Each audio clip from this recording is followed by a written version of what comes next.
There's no certainty in science. Scientific realism. There's an anti-realism.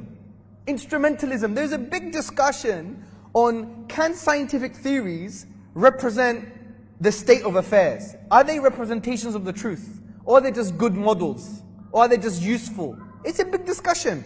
And all of them agree now that even if you think science gives you absolute truth, it can always change.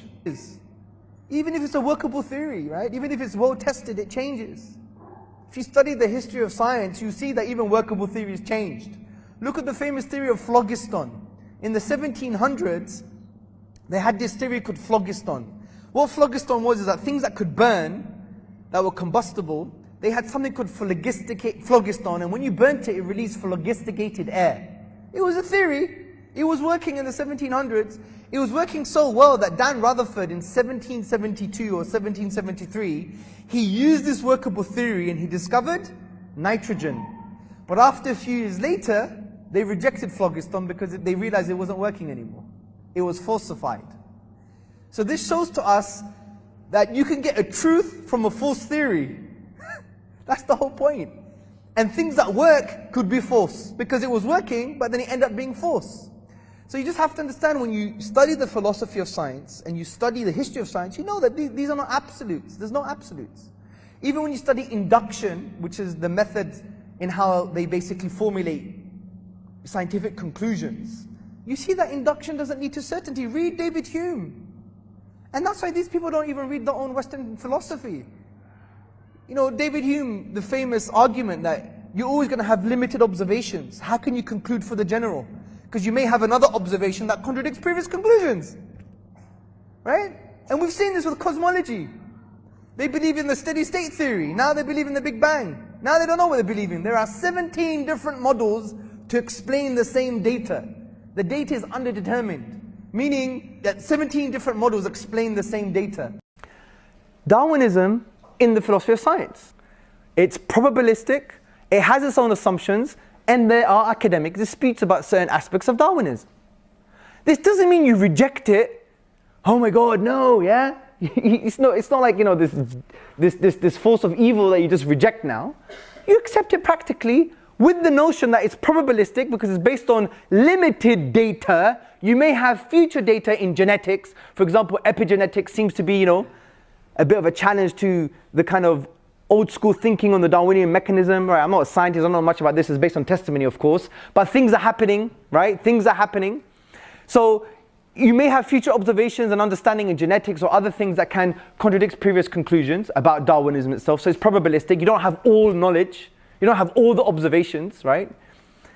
Secondly, Darwinism is based on assumptions, and these assumptions include gradualism, the tree of life, and there are many other assumptions, but you have to adopt gradualism as an assumption, right, in order for you to understand the observations. It's not the other way around, so it's an assumption. And this is why Dennis Noble, the Oxford University biologist, he said all the central assumptions of neo-Darwinism have been disproven. So it's based on some assumptions, and also it has disputes. For example, you have disputes like evolution by natural genetic engineering, neo-Lamarckian evolution, mutation-driven evolution. Now, look, I'm going to be very honest with you. I don't have an academic understanding on these, right? And I don't have to adopt them. I'm not saying they're right, but they exist. Disputes exist on the academic level. Assumptions are there. Study the philosophy of biology. Study the assumptions of the Darwinian mechanism. They are unproven assumptions. And it's probabilistic, meaning you don't have all observations, it may change. That Darwinian evolution is actually two things. And this is why the question, is Darwinian evolution compatible with Islam, will need to make a separation between these two types of definitions of Darwinian evolution. The first is that it is a scientific theory, which is a valid scientific theory, a valid scientific theory model paradigm, which is working within the field of evolutionary biology. That's not really incompatible with Islam, but evolutionary humanism, if that's what's meant by Darwinian evolution, then absolutely no. Islam is not compatible with evolutionary humanism. Now, what is the difference between the two? First, We have a science, which is a valid science. And this valid scientific theory, like all scientific theories, is not absolute. Any book, and as we're going to see later on, this is a consensus in academia, that the academic view on scientific theories is that scientific theories are never absolute. They are always approximations, they are always tentative, and they never reach certainty. Now, what does evolutionary humanism in it, and you can define it in many, many different ways, and I'm not saying every single evolutionary humanist has the same belief, but there are some general themes that they all agree about. They assume science leads to truth. They assume science leads to certainty. It is atheistic, and it is a fully fledged religion. The first problem in the philosophy of science is the black swan problem, which is, I have a scientific theory, all swans are white, right? And I keep observing swans, yep, this one's white, this one's white, this one's white, and what comes along one day is a black swan, and my theory is thrown out. This is known as the problem of induction. Secondly, we have the scattergraph problem. We have this issue that the same observations can give rise to different theories. This is very important because this is something which Charles Darwin mentions himself, and Charles Darwin was a very important evolutionary scientist, and he did understand some aspects of philosophy of science which sadly today's evolutionary humanists don't. He wrote in the beginning of The Origin that, look, you can use the same facts which are in my book to come up with a theory which is the opposite to mine, and he still believes his theory is correct, but he says that's still a possibility, and we have to, put theories together and then try and adjudicate between them. Observations are not science. Observations are used to do science. Okay, so let me just give you something to try and help you. So you look up at the stars, you look at different movements of the stars. You can use those movements and observations of the stars to come up with astronomy, right? Which is a valid science in physics.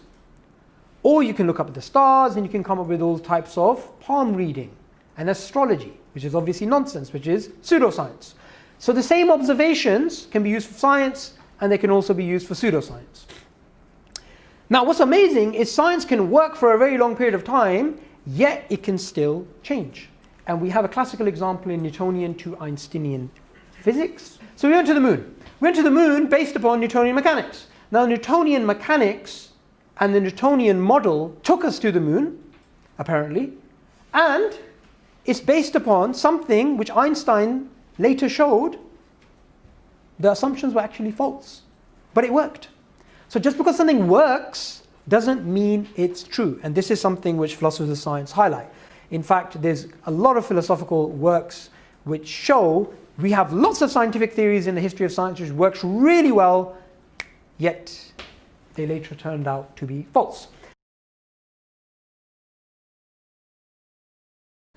Before we look at evidence in any scientific discipline, and he's here talking within the context of evolutionary biology, but this applies to all of science, we will assume there is only natural law, and there is only nature, and there's nothing metaphysical. There are no such thing as morals or souls or minds or God, anything like that. There's nothing like that.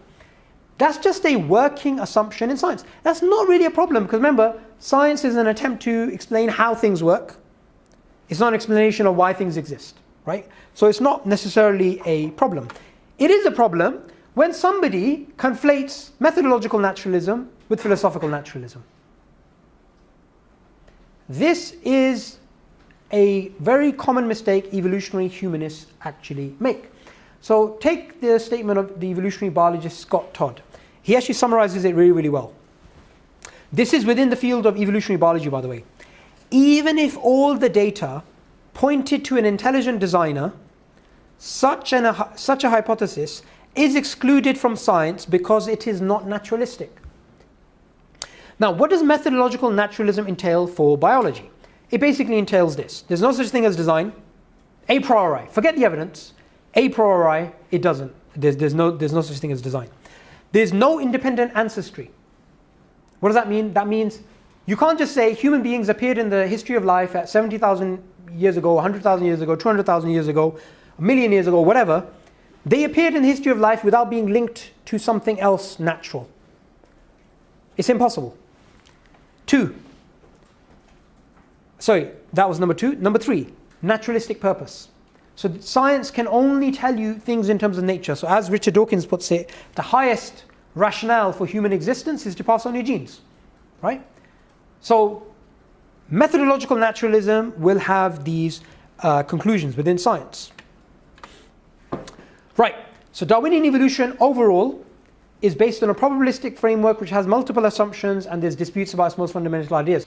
So fact, from that perspective, I'm going to be arguing is Darwinian evolution is not a fact. If you want to say it's the best naturalistic theory we have in science based on these assumptions, it's based on a probabilistic framework, and although it does actually have disputes, well, I don't really have a problem with that. Jerry Fodor, he basically says Darwinian evolution is the twin ideas of universal common ancestry, the tree of life, and also evolution by natural selection being the mechanism for that to take place. So the problem of induction is one reason why scientific conclusions are never absolute. They're never written in stone. And if you pick up any book on the philosophy of science, it will say something to the effect of that scientific conclusions are not concrete, scientific conclusions are not absolute, scientific conclusions are not always certain, they are always provisional.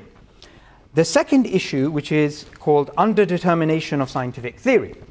Now this is a basic issue that the same data can give rise to multiple interpretations, or it's hard to choose one between the two. Firstly, that is based on a probabilistic framework.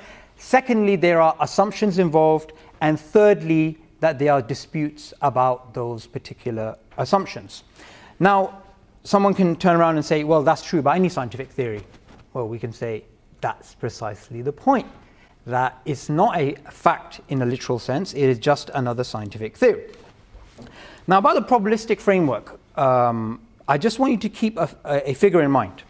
According to a National Science Foundation in a study recently published, 99.999% of species have never been observed. We don't have their DNA, we don't have their fossils, we do not have even the most smallest fragment of their existence today. Science, which is one of the most prestigious journals in the world, in an article, when it was describing the problem of trying to explain the history of life, it gave the analogy of Leo Tolstoy's War and Peace. So it said, to try and work out the history of life on Earth is kind of like trying to work out Leo Tolstoy's War and Peace, the actual plot of it, the actual story of it, with only 13 randomly selected pages. So imagine all the rest of the pages are blank and you just have those 13 pages. It's going to be very, very difficult to actually come up with a story. I mean, if I gave a Leo Tolstoy's book to each one of you, and then I only gave you 13 pages which were filled out, and you had to come up with the rest of the plot, you'd all come up with different plots. Now, of course, scientists aren't going to sit around and say, well, there's too much data, there's this, there's that. They have decisions to make. So they're going to say, okay, we think this is the best decision we're going to make, and they have assumptions behind that. Now, I'm happy to say that I'm not promoting intelligent design, or I'm not promoting another non-naturalistic theory in science. I am saying that Darwinian evolution is a valid naturalistic theory in science. But we must keep in mind that since it already assumes naturalism from the beginning, its results are always going to be going through those filters. And that is, if Darwin's theory of evolution, if his theory of natural selection was a fact, then these alternatives, these scientists who challenge it in the universities actually publish papers with evidence that goes against the actual theory wouldn't actually exist, but clearly they actually do. So, to summarize, if somebody says, is Darwinian evolution compatible with Islam? Yes, if it's a scientific theory, because we can accept any scientific theory as Muslims, because we don't even have to be Muslims to know this, but science doesn't lead to absolute certainties, right? Even if a theory contradicts Islam, or some aspects of it contradicts Islam, so what? We've had this in the history of science. We had in the mid-20th century, 1950s, we had the steady state model, the idea that the universe is eternal. Who believed in this? Einstein, Niels Bohr, all the major guys. There's a consensus amongst physicists that the universe is eternal. 1950s, not that long ago. Right. Would we have accepted that in the 1950s as valid science? Yeah, we would accept it as valid science. Doesn't mean we believe it to be absolutely true. Doesn't mean we need to take it and then we need to, because obviously the Quran doesn't say the universe is eternal. The Quran says explicitly the universe has a beginning. So there's a contradiction. But we would accept it as a valid theory. We'd accept that this is their view, but we wouldn't accept it to be absolutely true because of the philosophy of science.